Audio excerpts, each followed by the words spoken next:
ஸ்ரீ மகாபெரிவா திருவடிகளை சரணம். ஹரஹர சங்கர ஜெய ஜெய சங்கர. நம்மளுடைய மகாபெரிவா துணை சேனலை ஃபாலோ பண்ணிட்டு இருக்க அத்தனை பேருக்குமே மிகப்பெரிய நன்றிங்க. இன்னைக்கு வெள்ளிக்கிழமை பிரதோஷம், சுக்கிர பிரதோஷம் சொல்லுவாங்க. நமக்கு இருக்கக்கூடிய தோஷங்கள் எல்லாத்தையுமே நீக்கக்கூடிய அற்புதமான நாள் தான் பிரதோஷம்னு சொல்லுவாங்க. பொதுவாக பிரதோஷம் வரக்கூடிய நாளை பொறுத்து அதனுடைய பலன்களும் அமையும். அந்த வகையில் இந்த தடவை சுக்கிர பிரதோஷம், அதாவது வெள்ளிக்கிழமையில் பிரதோஷம் வந்திருக்கு.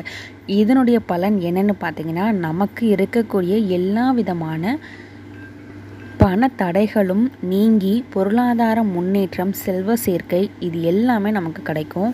இது மட்டும் இல்லாமல் நீங்கள் பண்ணக்கூடிய வியாபாரமாக இருக்கட்டும், தொழிலாக இருக்கட்டும், அதில் ஒரு முன்னேற்றம், லாபம், ப்ரமோஷன் கிடைக்கிறது, இந்த மாதிரியான விஷயங்களும் இந்த பிரதோஷத்தில் வழிபடுறதுனால உங்களுக்கு நிச்சயமாக கிடைக்கும்.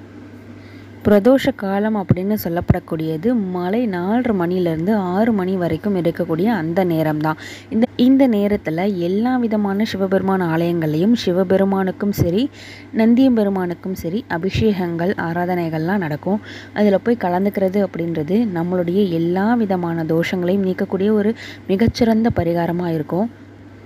இந்த வெள்ளிக்கிழமையில் வரக்கூடிய சுக்கிர பிரதோஷத்தில் நீங்கள் உங்கள் வீட்டுக்கு பக்கத்தில் இருக்கக்கூடிய சிவபெருமான் ஆலயத்துக்கு கண்டிப்பாக போங்க. அப்படி போகும் பொழுது அபிஷேகத்துக்கு தயிர் வாங்கி கொடுங்க. தயிர் அப்படின்றது சுக்கிரனுக்கு உரிய ஒரு பொருள்னு சொல்லலாம். அந்த தயிரை நீங்கள் வாங்கி சிவபெருமானுக்கு கொடுக்கறது மூலியமாக உங்களுடைய செல்வ சேர்க்கை, தொழில் முன்னேற்றம், நான் மேற்சொன்ன பலன்கள் எல்லாமே உங்களுக்கு கிடைக்கும். இதே மாதிரி ஒவ்வொரு பிரதோஷத்துக்குமே நீங்கள் சிவபெருமான ஆலயத்துக்கு போய் வழிபடுங்க. நிச்சயமாக நம்மளுடைய வாழ்க்கையில் இருக்கக்கூடிய அத்தனை விதமான கஷ்டங்களும், துன்பங்களும், துயரங்களும் நீங்கி நம்ம ஒரு நல்ல முன்னேற்றமான வாழ்க்கையை பெறலாம். ஹரஹர சங்கர ஜெய ஜெய சங்கர.